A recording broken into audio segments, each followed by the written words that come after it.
Pak Prabowo menyatakan di depan para pengusaha di Singapura, beliau hanya akan 3 tahun, kemudian diteruskan Gibran. Dan kalau nggak salah ya, nanti tanya sama Pak Hasto langsung. Dan Gibran itu karena 2 tahun saja, maka kemudian akan boleh election 2 kali, jadi total 12 tahun. Itu yang dinyatakan oleh Pak Hasto didengarnya di pertemuan para pengusaha di Singapura. Tapi untuk jelasnya, tanyakan saja kepada beliau. Tahu kan beliau siapa? Dia ngomong Pak Prabowo. Bedanya cuma satu, ketika Pak Prabowo menyatakan di depan sana, katanya beliau hanya akan 3 tahun, sehingga tersisa Gibran 2 tahun, maka kemudian Gibran akan running 2 kali lagi, jadi total 12 tahun. Tapi kalau Pak Rosan bilang sama saya, adalah Gibran yang akan 2 tahun, ya kan? Kemudian akan diteruskan, Pak Prabowo hanya 2 tahun, kemudian akan diteruskan oleh Gibran 3 tahun. Yang di Singapura ngomongnya kapan itu? Tanya Pak Hasto. Tahunnya dia? Apa? Tahun sama bulannya? Aku nggak tanya segitu detailnya. Jadi maksud aku tuh waktu aku ngomong kayak gitu tuh orang jadi setahun nggak mungkin gue bohong lah. Gue nggak pernah bohong. Jadi kalau ada yang bilang pokoknya tukang fitnah, halo kemana aja lu? Kalau tukang fitnah gue nggak mungkin ngajar di mana. Sejumlah puluhan orang yang tergabung dalam Forum Penyelamat Indonesia melakukan aksi unjuk rasa di Polda Metro Jaya, Rabu, tanggal 27 Maret tahun 2024. Aksi massa ini dilakukan buntut pernyataan-pernyataan dari pengamat militer Koni Rahakundini Bakri, yang menyebutkan bahwa Ketua TKN Rosan membeberkan Capres nomor urut 02 Prabowo Subianto hanya akan menjalani jabatan presiden selama 2 tahun jika menang pada Pilpres 2024. Selain itu, Koni juga menyebutkan, polisi memiliki akses ke Sirekap. Dari pernyataan-pernyataan ini, Forum Penyelamat Indonesia (FPI) dan Haidar Alwi Institute (HAI) datangi Polda Metro Jaya minta Koni dipanggil dan diperiksa. Kami hadir di sini untuk menjaga marwah institusi negara. Kami tidak rela Polri diobah-obah oleh sekelompok orang dengan menyampaikan informasi yang dianggap menyesatkan publik, ujar Sandri Rumanama. Selain itu, Koordinator Aksi Ali Al-Katiri, selama orasinya menyampaikan bahwa mereka akan melakukan konsolidasi besar-besaran jika Ibu Koni tidak dipanggil dan diperiksa dalam waktu dekat. Kami akan konsolidasi besar-besaran melawan mereka yang memecah belah bangsa ini, jika tak sesegera mungkin dipanggil, teriaknya di mobil komando.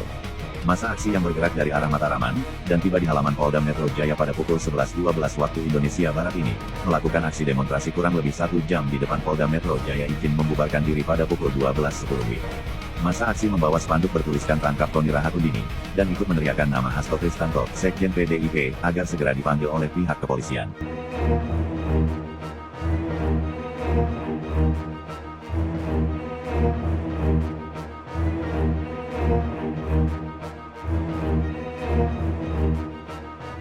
Buntut pernyataan dari pengamat militer Koni Rahakundini Bakri yang menyebutkan bahwa Ketua TKN Rosan membeberkan Capres nomor urut 2 Prabowo Subianto hanya akan menjalani jabatan presiden selama 2 tahun jika menang pada Pilpres 2024.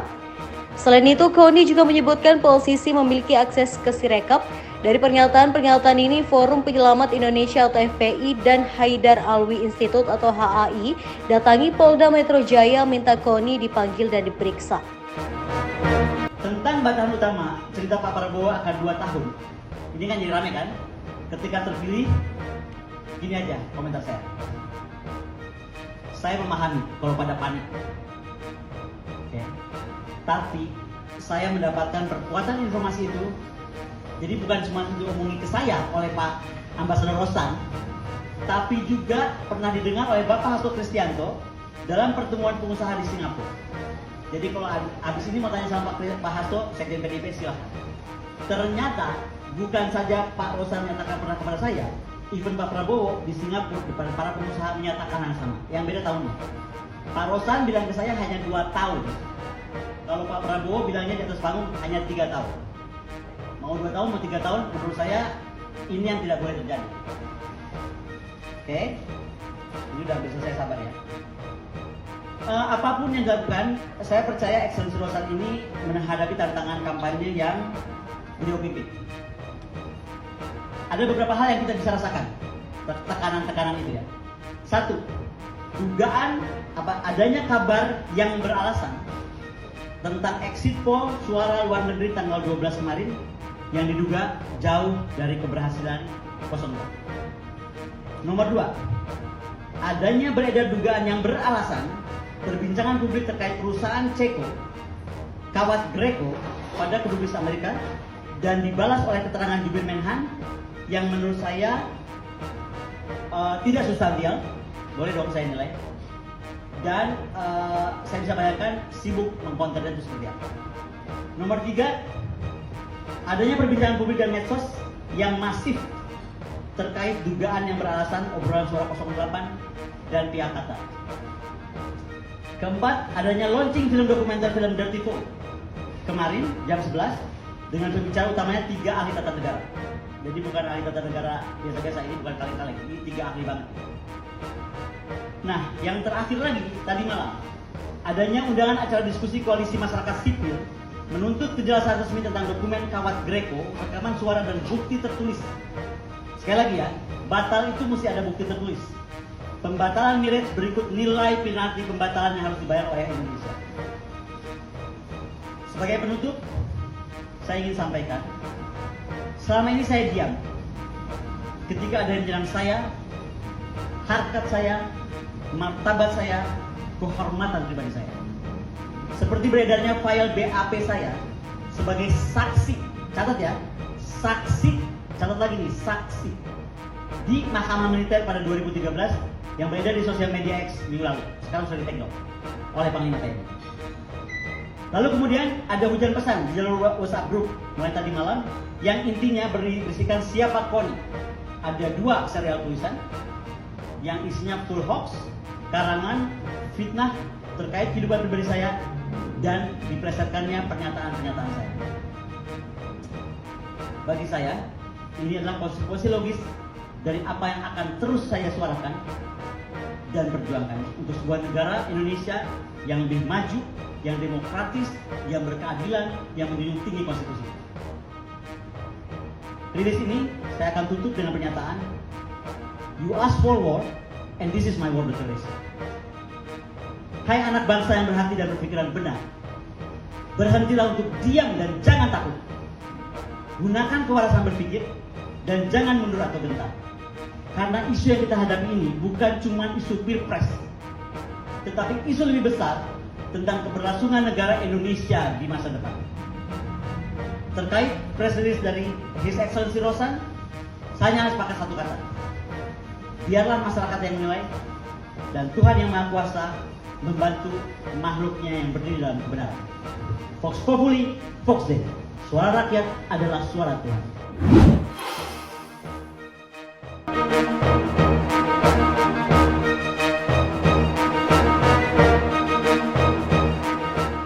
Selain itu, Koordinator Aksi Ali Al-Katiri selama orasinya menyampaikan bahwa mereka akan melakukan konsolidasi besar-besaran jika Koni tidak dipanggil dan diperiksa dalam waktu dekat.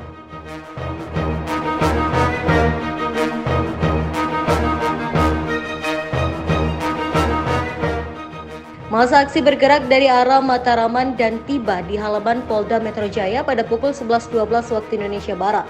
Kemudian melakukan aksi demonstrasi kurang lebih 1 jam dan membubarkan diri pada pukul 12.10 waktu Indonesia Barat. Masa aksi juga membawa spanduk bertuliskan "Tangkap Koni Rakundini" dan Sekjen PDIP Hasso Kristianto. I am a dokter, saya itu bukan gini loh, saya itu kajian saya itu dunia saya pertahanan dari awal. S1, S2 saya, S3 saya itu sampai di Israel, saya itu S3 saya pertahanan. Jadi saya itu bukan disebut pengamat atau disebut orang yang bisa ngomong buat saya Pak ya. Begitu saya ngomong 160 triliun, lalu dari Kemhan ada pernyataan, Bu Koni cuma pegang template, itu bukan Renstra. Bu Koni itu bohong, itu nggak ada PT TMI. Saya marah nggak sih? Cuma saya nggak mau layanin kayak gitu. Sekarang buktinya aja lah, Google aja sekarang PT TMI. Kalau ada nggak PT-nya?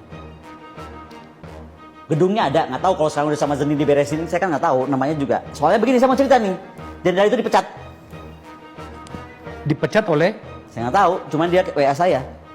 Dia bilang gara-gara Bu Koni ngomong soal pertemuan dengan saya di PT TMI, saya dipecat. Dan itu jenderal? Dan jenderal. Dan dia hapus semua WA, tapi teks dia aja, teks saya-nya masih ada. Saya mau ngajarin itu jenderal caranya clear chat deh. Mending kalau clear chat sekalian. Tapi dia mau clear chat 1000 kali juga, semua apa di sini tuh masuk ke email. Iya. Satu ya. Aduh.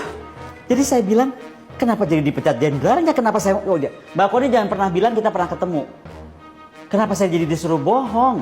Ya sebenarnya apa yang ada di balik itu sampai demikian apa namanya itu seru ceritanya gitu? Bukan seru lagi, saya dianggap, bayangin ya pernyataan dari Kementerian Pertahanan. Ibu Koni itu akademisi bisa salah, tapi nggak boleh bohong. Sakit hati banget gue dibilang bohong. Sekarang PT TMI-nya ada, jenderalnya dipecat, oke? Dokumen Renstra ini ada, tersebar di DPR, bukan saja yang punya. Tapi ini menjawab, kalaupun websitenya PT TMI sudah hilang, kan bisa aja dihilangkan sekarang, dihapus.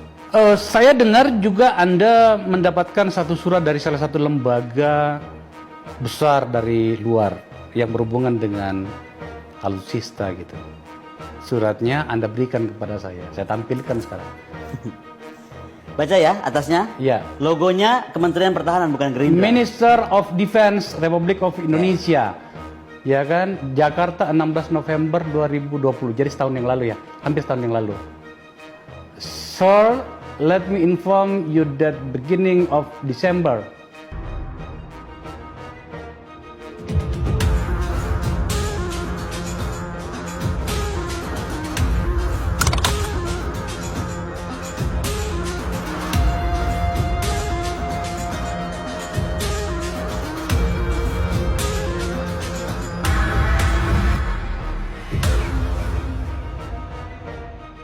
Apa sebenarnya yang ingin disampaikan dari surat ini? Jadi yang tadi PT TMI dibantah itu, yang kemudian jenderalnya dipecat itu, yang kemudian kantornya tidak diakui itu, yang kemudian saya dibilang bohong itu, ini surat Menhan. Itu logonya bukan logo Gerindra loh, Kementerian Pertahanan ya. Di situ dinyatakan bahwa beliau membuat yayasan. Dari yayasan itu kemudian dibuat PT, namanya PT Teknologi Militer Indonesia. The purpose of PT TMI, ya kan, itu adalah expedite, implement and accelerate. Acquisition, pengadaan. Nah, kemudian paling bawah, the president executive of this company are appointed directly by me. By me. Jadi tadi jenderal-jenderal tadi itu, ya kan? And today, the chairman of PT TMI is Mayor General Glenny Kairupan, and the president of the CEO is Engineer Harsusanto. I remain Prabowo Subianto. Terus saya masih mau dibilang PT TMI-nya nggak ada. Jadi yang berbohong ini seorang Koni Rahakundini Bakri yang akademisi sederhana ini, yang dibilang apa tadi, datanya kurang atau apa itu, atau sedang berbohong Kementerian Pertahanan. Anda sudah bertemu dengan Pak Prabowo? Saya udah bilang 2 kali batal, tiba-tiba malah dia bikin rilis. Kan yang saya malah tuh rilis, saya janjikan ketemu. Sekali yang nggak jadi sama Kemhan, kemudian sama jenderal ini nggak jadi juga. Kenapa nggak jadi? Tanggal 10 pagi itu ada rilis dari Kementerian Pertahanan menyatakan bahwa ya tadi, kalau memang saya pertama nggak ada PT TMI ini, kedua ini katanya template tadi si Renstra itu, yang ketiga kalau memang saya tahu Mr. M, silakan saya lapor ke KPK.